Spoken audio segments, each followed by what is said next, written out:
Hello and welcome to the RCN Student Committee webinar series. I'm Scott Doughty, I'm the Northern Region Rep, and I'm going to be hosting this webinar. The topic of tonight's webinar is on taking the theory option during a pandemic. So that's what we're going to be discussing tonight. The way it's going to run tonight is, once I've finished this bit of introduction, I'm then going to hand over to all the guests that we've got lined up, and they're going to kind of introduce themselves and talk a bit about themselves. We'll then move on to some formal questioning that we've got already pre-planned, and then we'll move across onto actual questions from yourselves. All right, so please feel free during this to go in the little type your question box, type it, and then they'll be fielded to me during tonight's session. All right, so thank you for coming, and I'm sure it'll be good. So the first guest that I'm going to introduce is Katie Hughes. Hi, thank you. I'm Katie Hughes. I'm a first year adult nursing student from the Southwest. The next person that I want to introduce is Cecilia King. Hello, hi, I'm Cecily and I am a first year midwifery student from City. And another person that I'd like to introduce is Chris McLean. Hi, so my name is Chris McLean. I'm Principal Teaching Fellow at Southampton University, and I'm currently the Programme Lead for our Master Nursing Programme, which is a dual field pre-registration nurse programme. And I'd like to move over to Brian Webster. Hello everyone, I'm Brian. I'm a second year adult nursing student at the School of Health Sciences, part of the University of Dundee. I'm the founder of Think Theory 19 and I'm one of this year's 150 Leaders programme run by the Council of Deans of Health. And we'll go across to James Wilson.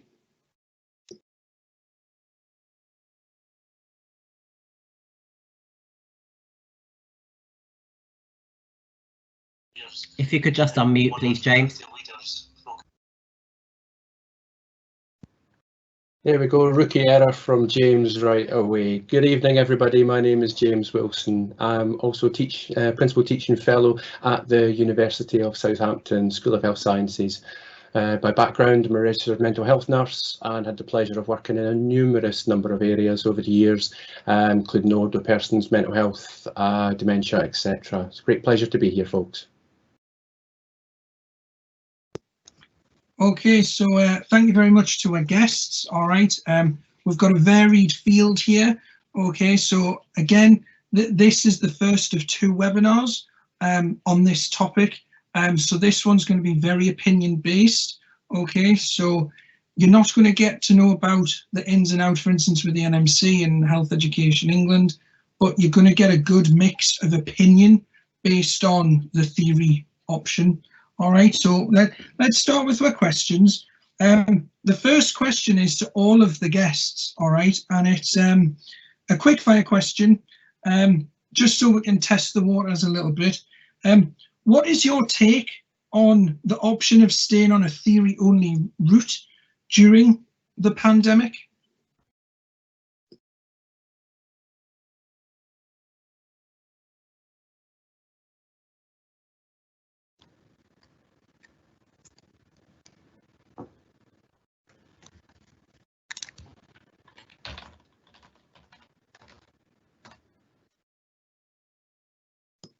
And we'll start that with Katie. Sorry. That's all right, thanks, Scott. First of all, because we're first year, it wasn't our choice. So it's been taken out of our hands. So we've had to probably make the best of a bad situation, with a lot of ups and downs, I would say, a lot of challenges, but like everyone's faced. Okay, thank you. And Cecily, what's your take on it? Hi, again, I'm first year as well, so I'm in the same position as Katie. If I'm looking at it from another perspective, I personally would have thought that maybe there shouldn't have been that option unless it was to do with if that person was high risk and their health. But again, that I have no experience of what that is like to be given that option. But yeah, that's me. Thank you. And Brian, what about yourself? Hello, thank you. So yeah, personally, I don't think that the students should have got a choice, but it's not about me. This is about all you guys, and we did get a choice. So our careers are full of decisions, and this certainly won't be the last decision that we'll have to make. Certainly not the last complicated and challenging decision. And the pandemic's obviously an acute. Although it's been several months, it's an acute episode, whereas healthcare is a chronic thing. So healthcare is always going to be there, and we're always going to have these decisions to make. But I think the situation amplifies your decision-making skills. So don't regret your decision, and use that as a basis for your education for moving forward. You don't need to justify yourself to anyone of why you decided to opt out. If that's what you decided. You're gaining skills and knowledge that your peers on paid placement aren't gaining, and obviously they're gaining skills that we aren't gaining. And your choice is a contribution not only to the workforce, but also to the pandemic response. So you're obviously reducing the infection rate and stuff by being at home. So as I say, it's your choice. Don't ever regret it, and don't feel like you have to justify it. Thank you. And Chris, what's your view on it? So hi, thank you. I think the first observation I'd make is that it wasn't necessarily a real choice for a lot of students. We've already heard from first years who didn't. And I think the people I'm very mindful of, there are a lot of people who have chosen not to go into a placement because they're in a vulnerable group, or they're shielding or protecting dependents who are vulnerable. So I think on one level, it wasn't an individual choice for some of those people. They kind of felt, well, that's clear what they had to do.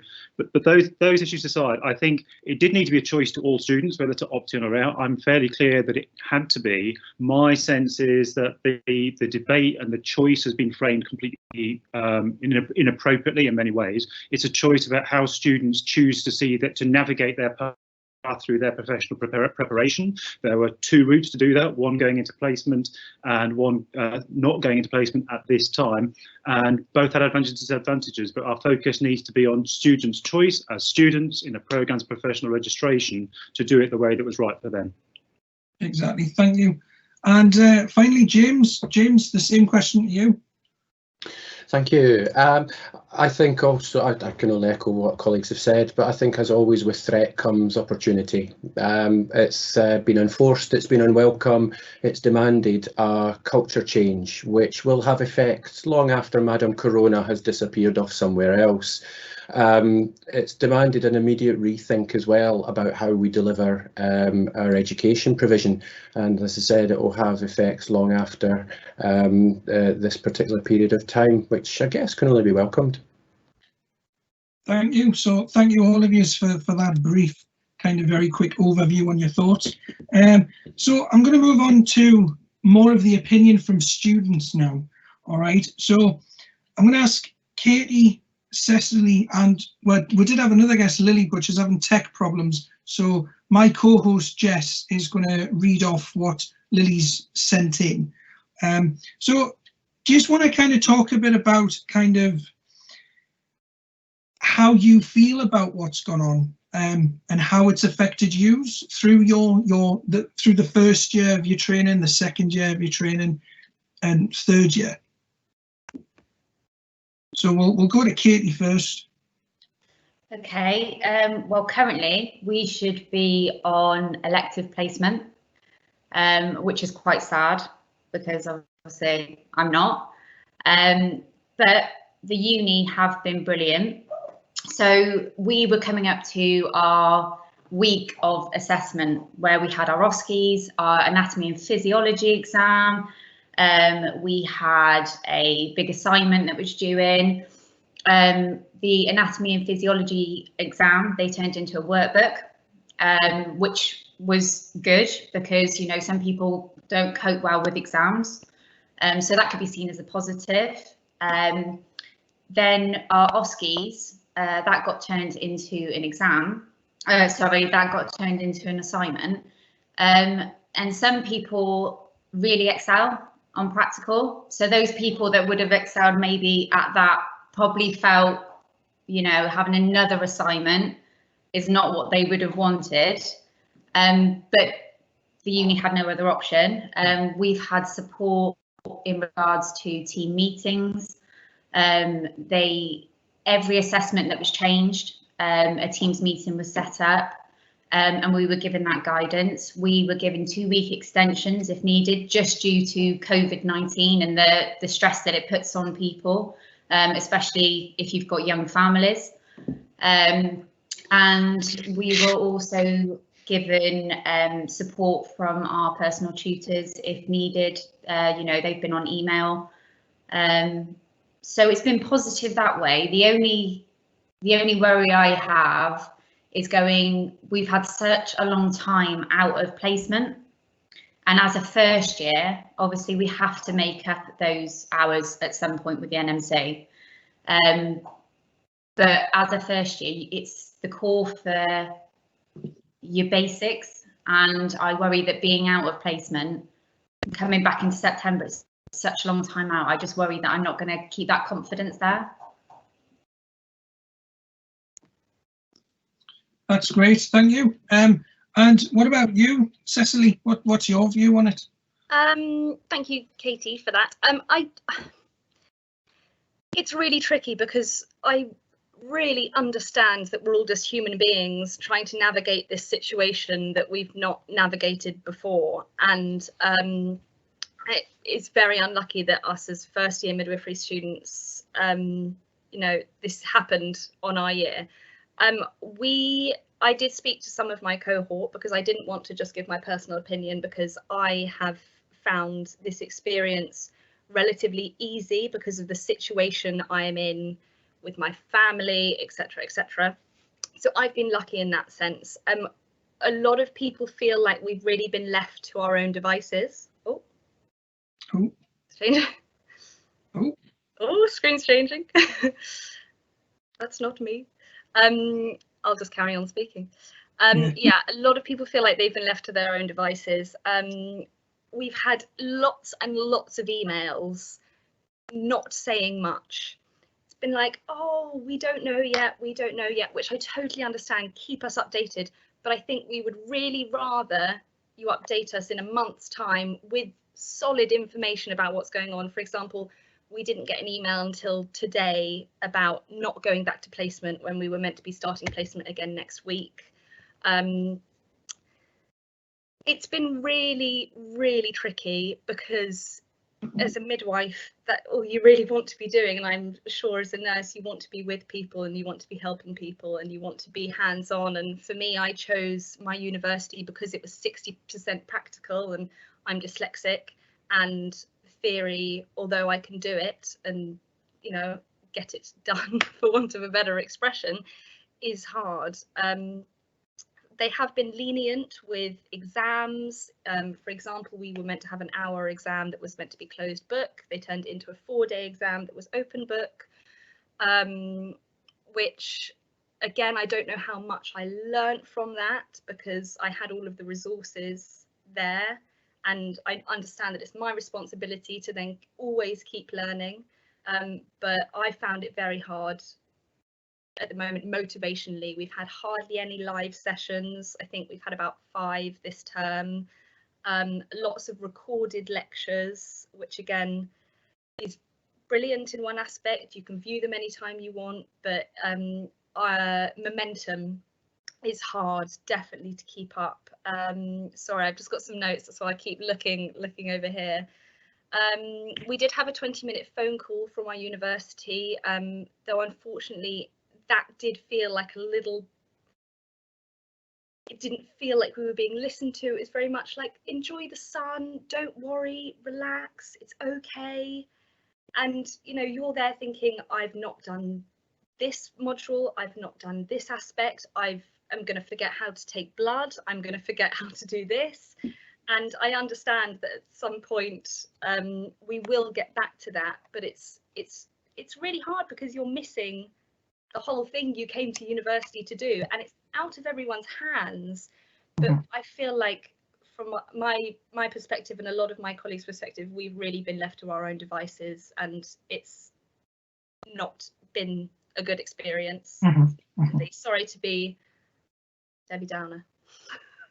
No, that's great. It's good to get a midwifery student's perspective. So it looks as if students, we're not all kind of, it's the entire spectrum of healthcare students that are having the issue. All right, so now we've got Lily. So I'd like Lily's opinion on how this pandemic has affected you with how you're studying and the options about doing a theory-only route for you.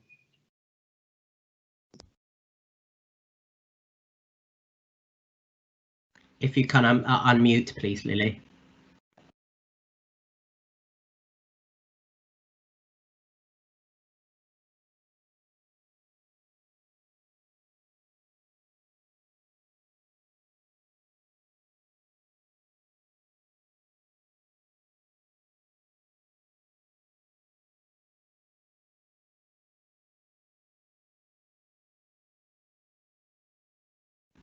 Heading back to you, Scott. Okay, so we're having some technical issues there. We'll try and get them sorted. So we'll move on to the next question, which is aimed at Chris. So Chris, do you feel that universities have been given enough timely information in order to support students make a well thought out decision about the route to take during the pandemic? So thank you. I think the first answer to that, in a sense, actually is a straightforward no, because when students had to make a choice, we were at a period of immense uncertainty. It was not possible to set out to a student, as we normally would want to do, this is option A and this is option B. We had we could anticipate there would be a lot of disruption in practice, in how well supervised and supported students could be in practice. And to pick up some of the earlier points, we didn't know how quickly we could adapt and learn to deliver things online in a way they hadn't done. So there's a sense in which no, I think some of the debate was more, for me, it's about whether or not students were able to, whether people believe students could manage that uncertainty themselves. In all of the students I've spoken to, people know, hey, it's a pandemic, it's unprecedented times, and of course you can't answer our questions. Another answer, though, is there was a sense, I think, in which universities had at a quite early stage some of the information they needed. A program, a nursing program, certainly has to be a certain number of hours theory and practice, and any university can decide what it has to do for its own programs to swap things around to fit either an opt-in or an opt-out option. It will take them some time to work it out. But I think they did have that information relatively early. But what really frustrated me was the way that the debate was initially framed, and I think still continues to be framed. So right from the off, and this is a very personal view, I'm not speaking for my organisation, but I was really disappointed to see senior professional leaders framing this as in terms of deployment, using military metaphors, as if students were a workforce to be deployed and used at whatever the whim of the NHS or the service needs were. However severe they were, that is not what students are. Students have come doing a programme of professional preparation. They have expectations of that programme and the support they will get. So it was that discussion, that deployment mentality that students were there to be used as part of the workforce that seemed to underpin, and it still does, an ongoing debate about whether we should have workforce modelling, about about whether they were needed. The point I really wanted to make, that I don't think is as widely appreciated, is that there had to be a choice anyway, regardless of that. It was very clear very early on that students could not stay in practice areas. Students were being told they had to leave practice areas. They couldn't be supported. There was no support and supervision. And it was very clear that was going to be an ongoing situation, and that any student who was going to be in a practice environment was going to be a very, very different practice environment. So that left just straightforwardly thinking about students who are going a programme of education. I think they still had to have a choice. They still had to have a choice about whether to go into that practice environment if they chose to, in very different levels of support, and with recompense for the fact that they were working to also recognise the loss of supernumerary status, or alternatively that they could opt to go for a theory route, but they would also have to know during that route that be on the hoof adaptations. We don't know how good it will be, and there is always the possibility for some students that could lead to some delays if ultimately people need to extend their programs to make up practice time. And I think what that led to was almost two sets of voices I could see. There was almost a controlling parental view of students are there to do as they're told and part of the workforce, or similarly paternalistic but benevolent paternalistic view of students must be protected. We must not allow students to go into the workforce in such dangerous, unprecedented circumstances. And I think my view is that students are adults and that we should treat them as adults and allow them to make their choice whether they choose to go in or choose not to go in. And I think if it hadn't been for the distractions of those other debate about whether it was necessary as part of the workforce response, which clouded so much of the rhetoric, I think it's really unfortunate that students felt pressurised or as if there was some duty to go and take part, because I absolutely don't buy into that. But there had to be at some point a choice.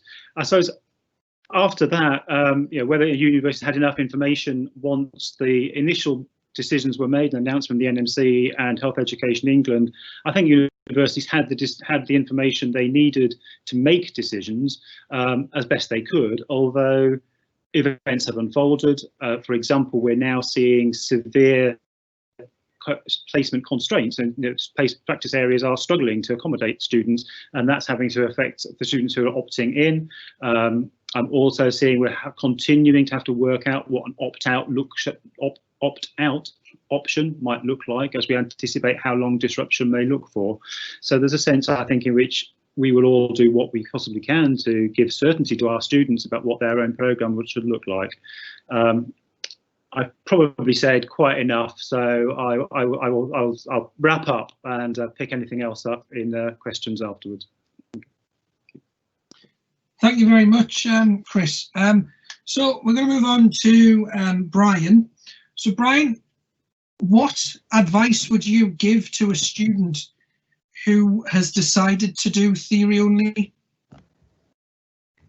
Oh, thank you. So I would give advice that the end goal is the same for all of us, and we all want to be educated practitioners, whether that's nurses or midwives or whatever course it is that you're doing.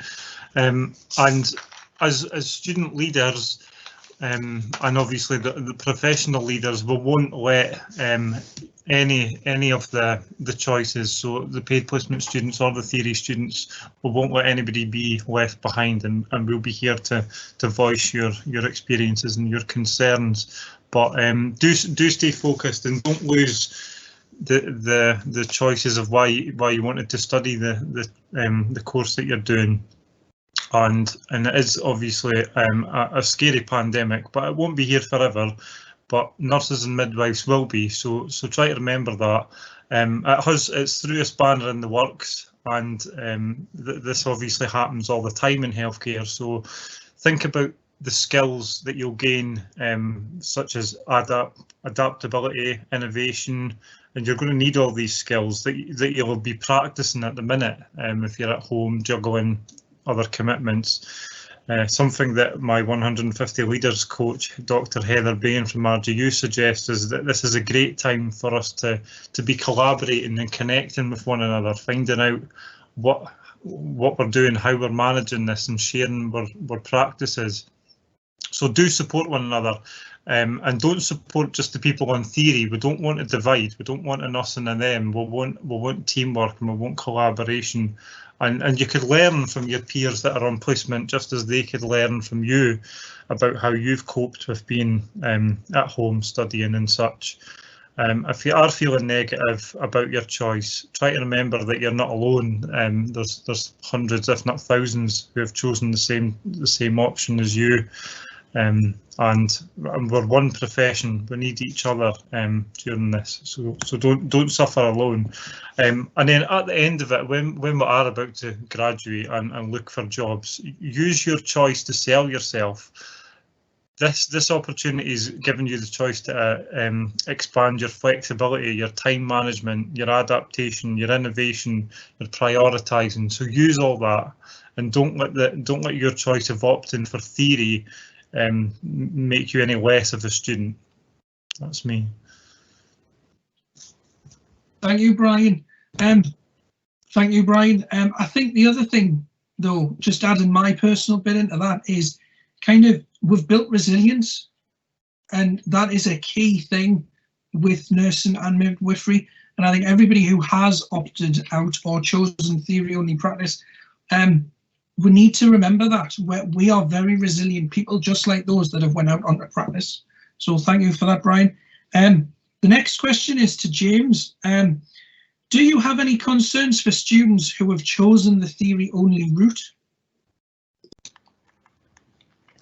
So yeah, well, so far, I mean, you've heard about the support, the sort of university perspectives, some advice, you know, and encapsulating this as kind of concerns. We've heard about sort of missed opportunities, you know, radical changes at short notice, disruptions to home, family life, university life as well.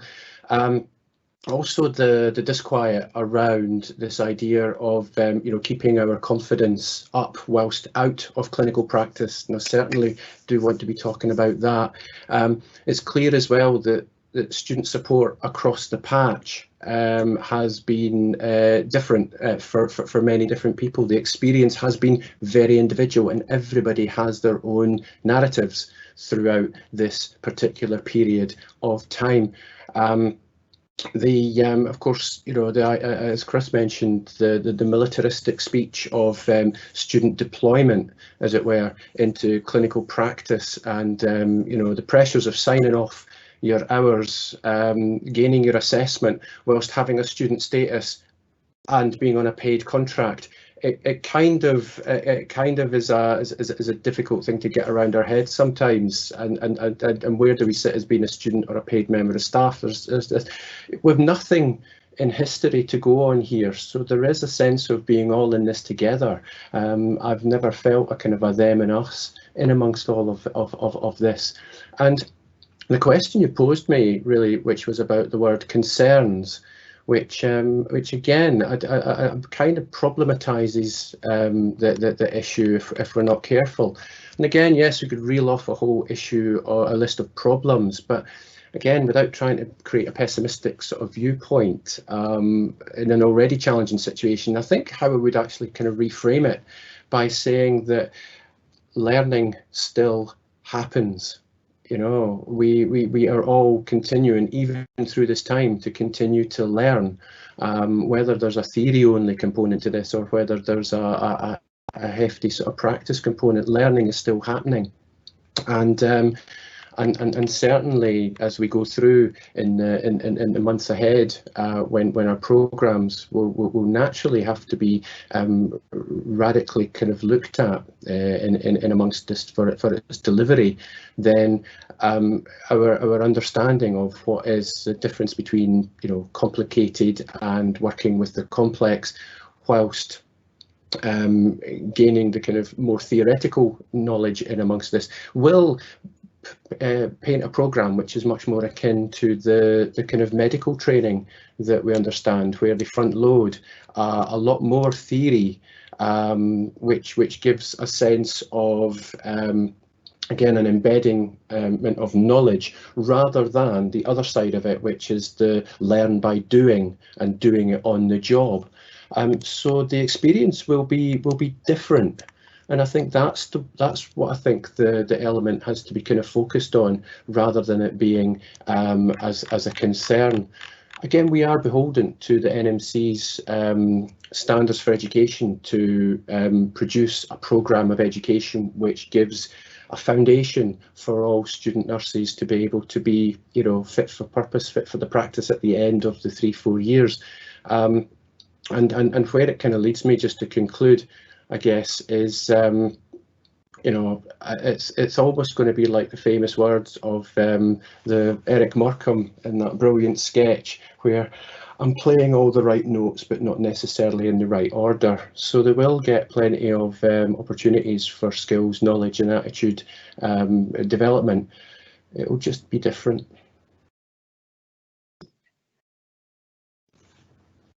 Thank you very much for that, James.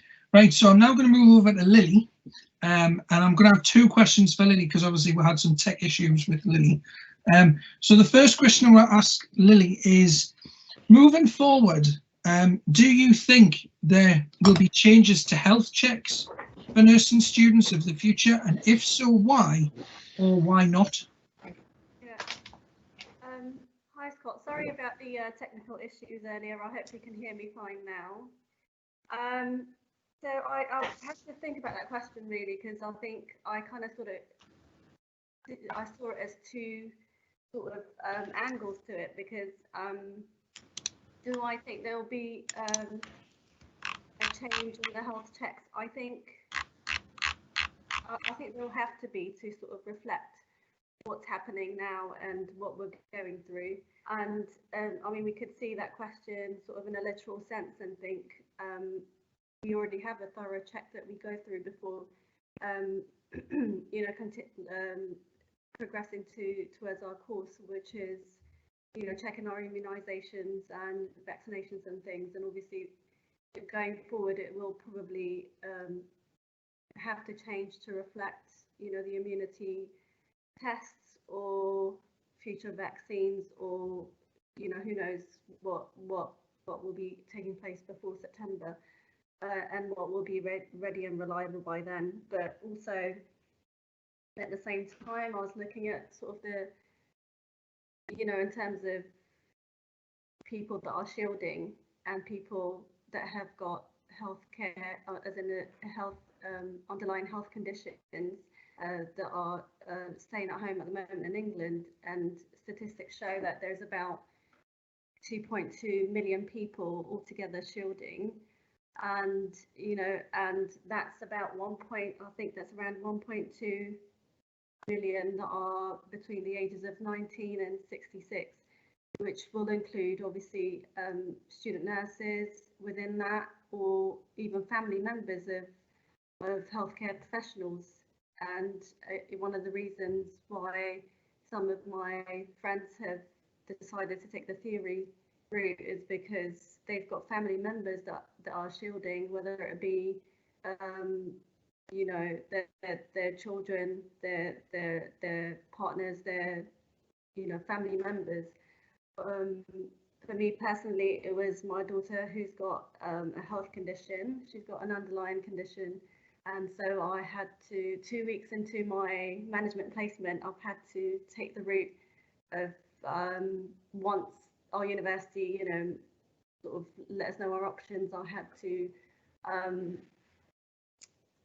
take the opting out option and stay at home, and decided to sort of shield with her. And so if we were to do health checks in terms of checking what healthcare professionals have underlying conditions, then I think we may well be leading to sort of a sifting process. And what does that then mean? Does that mean that, I mean, given the amount of people that are shielding, and knowing that almost 4% of the population of England is shielding, would that then lead to, again, even fewer healthcare professionals?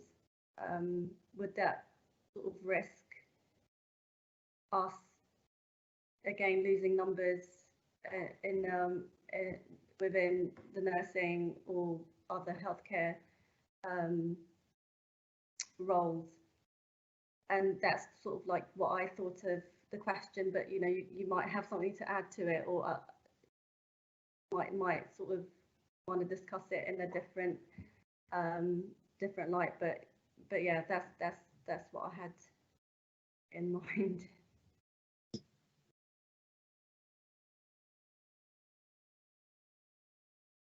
Thank you, Lily. In that, you've kind of answered the question, the original question, the first question I was going to ask you. So Right.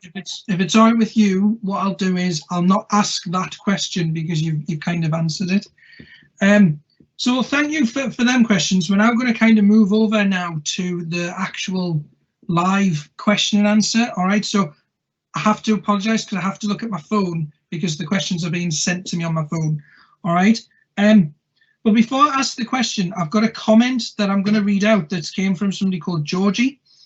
And basically what Georgie's saying is, on our course, over 40 second-year students, myself included, have opted for the theory-only module. We've created a group chat and we feel very connected with the university. It seems like we're making the best of a bad situation and learning as much as we can. It does feel hard though. I feel as though I'm losing my skills and confidence too, but I'm sure that we will regain this. Personally, I'm trying to learn practical skills in a theoretical way to ensure I don't forget them. We did have a choice to opt in, though after 2 months of waiting, we were told there was not enough places for us all. And I do think that's kind of been looked at across the entire country. I mean, I hear about it and I'm sure others will hear about it. But the next thing I'm going to say is from a viewer called Chris. And he's put, we chose to pay the tuition fee to physically attend university. I feel like perhaps we could have avoided almost £30,000 of additional debt right now. And I'm going to field this one to Chris. Can you tell us what you think about this comment and student nurses, midwives having to pay fees? Okay, yeah, absolutely. Again, with a caveat, these are personal views. I think my view is that the disruption to the programmes is out of our control. I don't know what the wider university response will be to disruption for university students as in general, and I'm sure that would be looked at. But my personal view is, quite frankly, I don't think that healthcare students should be paying their fees in the first place. So I would be very supportive of any campaign to ensure that student nurses and other healthcare professionals were repaid their fees that they'd lost during the pandemic. That's a personal view, and I'd absolutely wholeheartedly support give any support I personally could to that. Unfortunately, it's not in my gift, and it's not in my gift to speak for my own institution. But as a personal view, I think that's the moral case. Thank you. Brian, there's somebody who said they didn't have a choice to opt in or out due to medical reasons, yet I keep being referred to as opting out.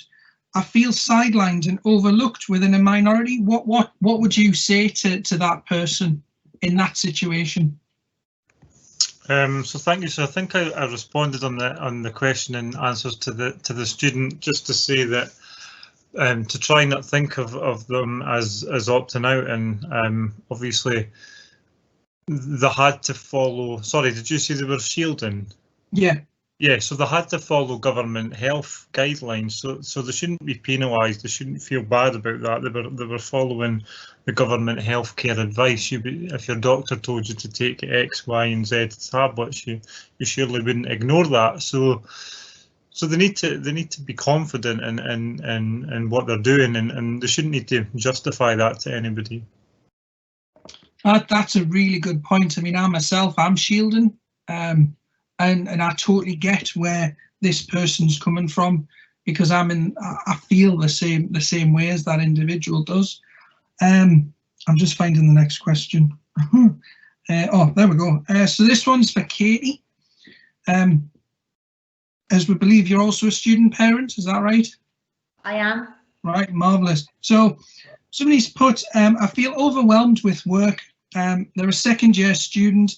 a single mother to a 5-year-old who obviously needs their attention, difficulty with concentration alongside other learning disabilities, and she finds balance in life, motherhood, general housework and student work that's overwhelming, and she's finding it quite difficult.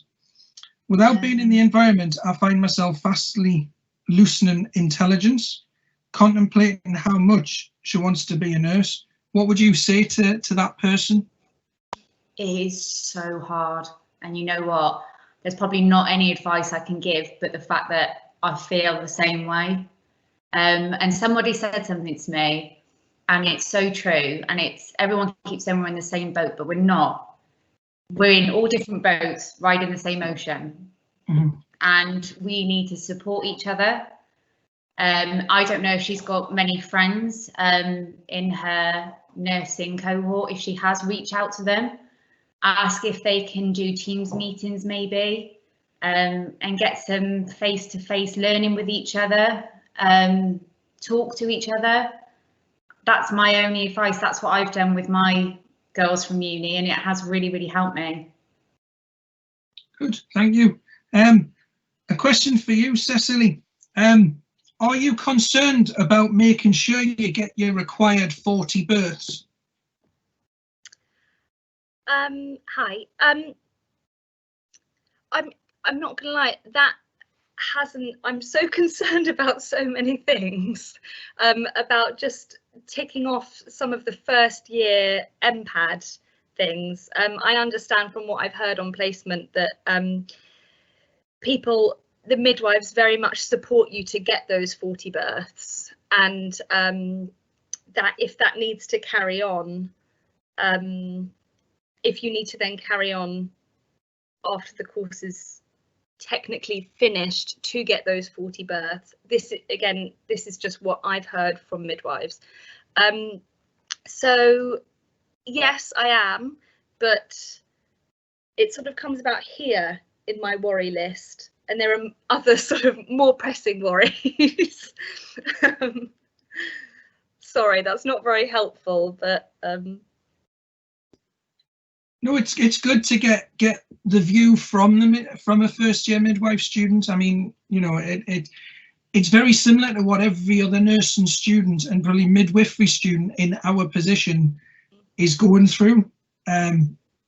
You know, like ours, to me, it's something I know I'm going to have to make up. And yeah, I think sorry, just to add on to it a little quickly, with the 40 births, I think it's just that we have to have faith and trust in sort of my CPF and my module leaders and my tutors to, when they say, do not worry, this will happen, I have to believe that. Whether I believe it or not is another thing, but I do have to be in that mentality, because otherwise I'd give up, in all honesty. I'll stop talking now. Thank you very much for that, Cecily. So I've got another question, and I'm going to give this one to James. So a second year student, I've been on placement for 30 hours a week and doing 3 assignments. Due to my dyslexia, the online work has been very difficult for me as I need the face-to-face lectures and answers. Going in third year, and I'm not even sure if I've passed my assignments, as I'm worried because being overworked in assignments have been difficult. I feel like if I failed, then what am I meant to do? What would you say to that person?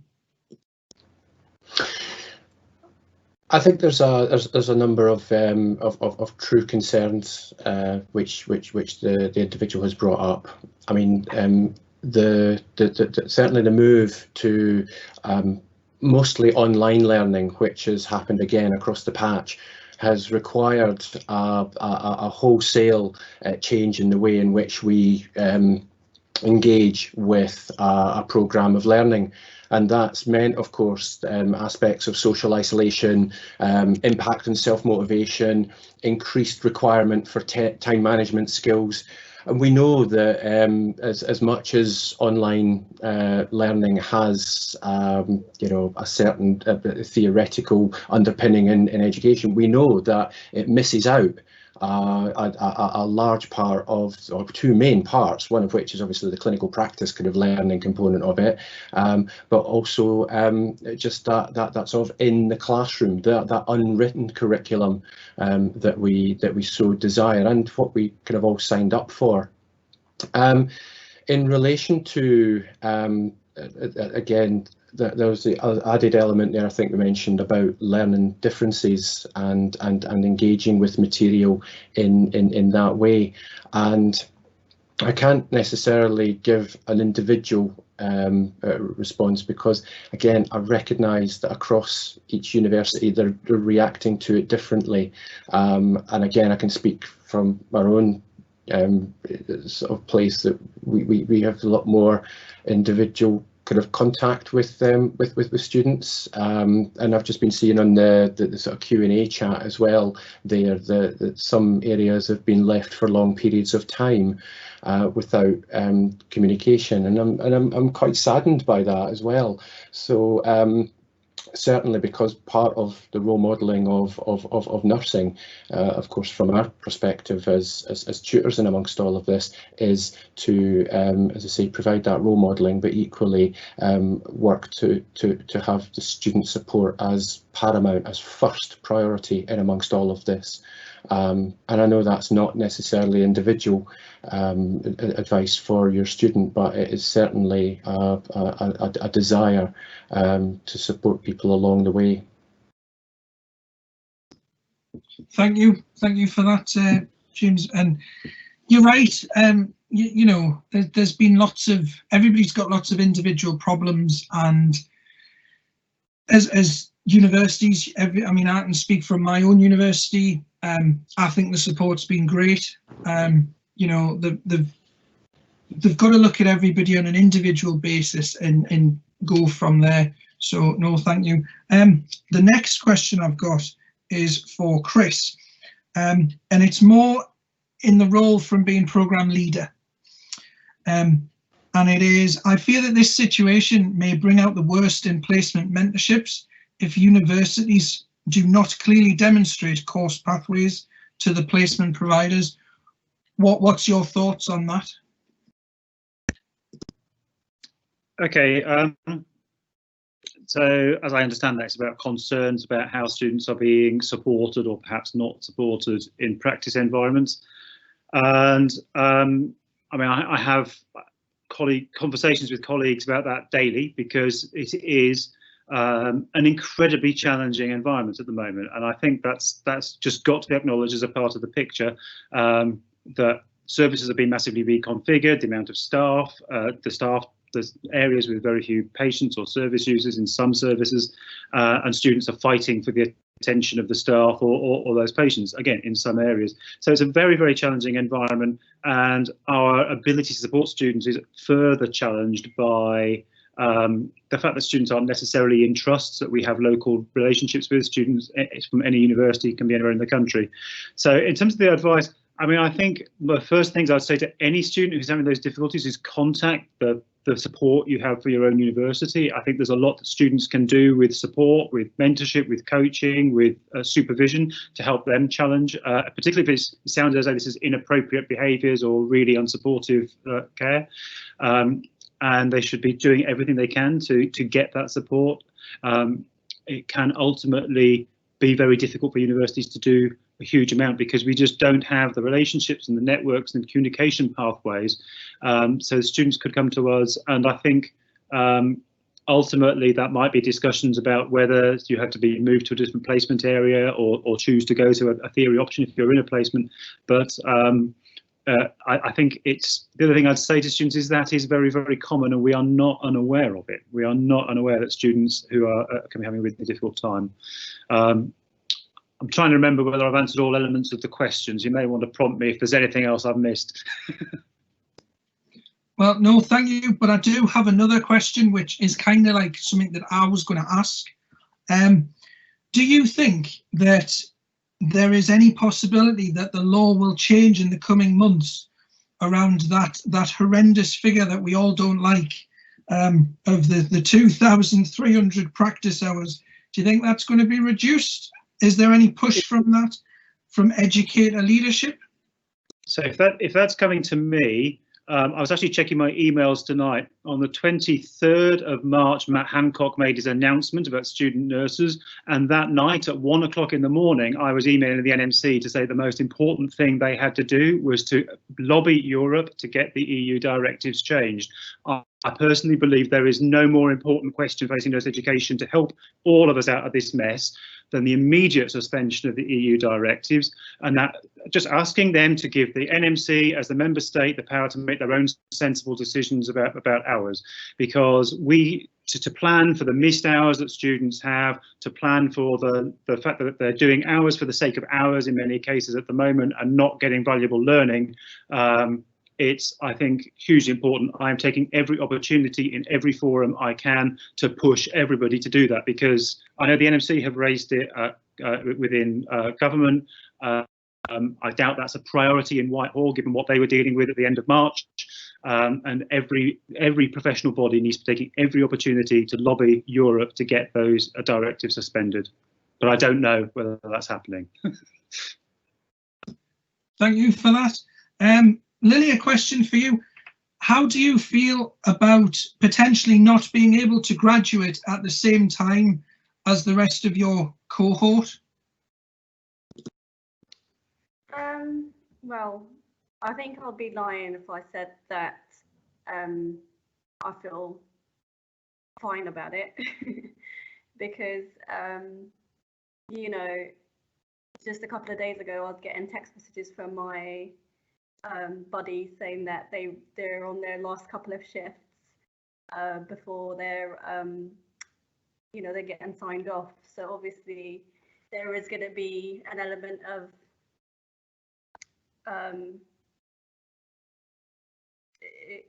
it's just it's actually quite tricky to express the feeling. You kind of know that you're going to get there. You know that eventually you're all going to be working towards the same thing, but actually coming this close, as in this close and this far together, and actually going the separate routes does sort of it has a stage where you kind of sort of feel a bit demotivated, especially when you're doing I'm doing my final assignments at the moment. And it's sort of like, okay, I'm going to do my final assignments, I'm going to hand them in, and then I'm still not going to be graduating with my peers. So that does sort of play with your mind a little bit, but you know, it is what it is, and I know that other people also have, you know, other things that have been put on hold, so you kind of sort of have to look forward to the future and be as positive as you can. Yeah, thank you for that, Lily. So the last question before we kind of go on to last remarks is for James, and it is, in the event of a second wave, are universities beginning to prepare their programs longer term that their students may not be able to go back out on placement for a long period of time? So a second wave is one of those dreaded narratives at the moment, and again, we can already we don't have a crystal ball because again, determining when, if a second wave will hit, possibly a third wave, we haven't even started speaking about the potential for those sorts of things. So mapping and doing case studies, as it were, and testing models of what things might look like is something that's been more kind of considered at kind of longer term. It's a hard one to kind of even guesstimate, because again, as we tramp towards the latter part of 2020, we recognise that not only will we potentially be managing COVID-19, but we'll also then be getting winter pressures. So a COVID-19 flu combo will be quite potentially devastating if we don't get the flu vaccines correct. So we have a lot of modelling to be thinking about, and living with continual uncertainty, I think, is going to be something that's going to become our day-to-day bread and butter, and just how comfortable we're going to be with that. In answer to your question, I think it's safe to say that it's definitely on our minds, because obviously if we make any sort of changes to any programme, it has knock-on effects for everybody included. So we just have to be very careful with how we proceed. Thank you very much for that. So before I kind of wrap everything up, I'm just going to go round, I would say, the room, but we're not really in the room, are we? Just kind of your last few comments, if you can keep it small, because I'm cautious of time. So Katie, have you got any kind of final comments you want to say? Just thank you very much for having me. It's been brilliant. It's been great to hear other students and everybody's input. It's been fantastic, so thank you. No, thank you. Brian, yourself? Yeah, just to echo what everyone said. Yeah, just be confident in your choice, and enjoy it as much as you can. I'll pop onto the chat my website, Think Theory 19, and you'll be able to go in there and get inspirational messages from nurse leaders from across the UK, which will just echo everything that everybody said tonight. Thank you very much, Brian. Chris, what about you? You got any final thoughts to say? I think only my final thoughts. We've had some discussion already about terminology, about opt-in, opt-out, and I hear that about not everybody's chosen. But I think another point I'd make is actually just talking about the theory or the practice route. There's a sense in which it's not a theory-only route any more than it's a practice route. In the UK, every student nurse has to do 2,300 hours of each. Universities might juggle their programs around to do things in a different order, but it really is everybody sailing, I heard metaphors, sailing the same sea in different boats, or the same notes in a different order, depending on which metaphor you choose. Thank you very much, Chris. Cecily, have you got any final thoughts you want to say? Yes, I think just that I'm sort of speaking to myself more than anyone, that we have to just take this a day at a time at the moment. And that is all we really can do. Yeah, so for anyone out there who's thinking that this is no longer for them, I think we just have to remember why we got into this. Don't judge yourself, and a day at a time. This won't last forever. I think that's the big thing. We need to accept this will not last forever, and we are the future of nursing, and we are the ones that are going to be there when our colleagues are down, they're tired, they're mentally exhausted. We're going to be the ones that are coming behind them as that shoulder of support. Lily, have you got any final words you want to say? Yeah, I think like Katie said, I just want to say thank you for allowing me to be part of this, and I think I've learnt a lot. You know, and for anyone out there who's also a mom and doing homeschooling and trying to do assignments and theory at the same time, I just want to say you can do it, and like Cicely said, a day at a time. And I think yeah, that's my messaging really. So thank you. Thank you very much, Lily. And finally, James, have you got any final words you want to say? I think I've been actually really kind of humbled by actually reading a lot of the comments in the live Q&A. I've been interested to see over the past couple of months almost the best and the worst of humanity, nurses included. I've seen the most tear-jerking kindness and inspiration, and I've also kind of witnessed and seen most incredible stressed out frustration and hostility that obviously a very stressed out organisation can impact on people. I think there is, from a mental health perspective, and I will always come back to that reminder that we build resilience. What does that mean? What does that look like? And again, sometimes just having that self-check with each other so that we can, you know, don't say things in anger which will remain, you know, permanently in people's minds. It does have an effect on others when we blow our stack. Well, thank you to my guests. It's been really nice having you here, and it's been nice to kind of get opinion and gauge people's opinion from academics and from other students and midwifery as well. I've got to say that that's been really insightful for myself, and I hope for other students. So very quickly before we finish, I just want to say thank you to everybody. Thank you to you guys for watching. Thank you to the AV team, because without them, none of us would be on screen. You wouldn't really be able to see us. I'd like to thank my co-hosts, Jess and Vanessa. Vanessa helped me with the pre-questions, but sadly she's had some tech issues, which is why Jess has then jumped in and saved the day.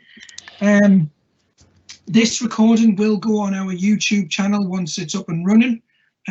We're kind of working in the background to try and get our own RCN Students YouTube channel up and running, so that'll be really good once that's up and running. What we'll do is, with all the questions, we'll collate them all and we'll put them in a document which you'll all get to have a look at, and no doubt that'll probably go on all our social media outlets, and it will also go on the website under rcn.org.uk students. Just a very quick reminder, we've got another webinar up and coming, which is titled Bullying, Do Nurses Eat Their Young? And that's on Thursday night at Thursday the 11th, sorry, at 8 o'clock. And finally, my last point is, as I said at the beginning, this is one of 2 webinars on this subject. These have probably worked out I'm very passionate about this subject. It'd be really good for you all to join me on the next webinar, where hopefully I will be speaking to the NMC, Health Education England and the Council of Deans of Health. So that'll be a really good one, especially for the 2,300 hours question. All right, so that's me. Thank you very much. Good night, all.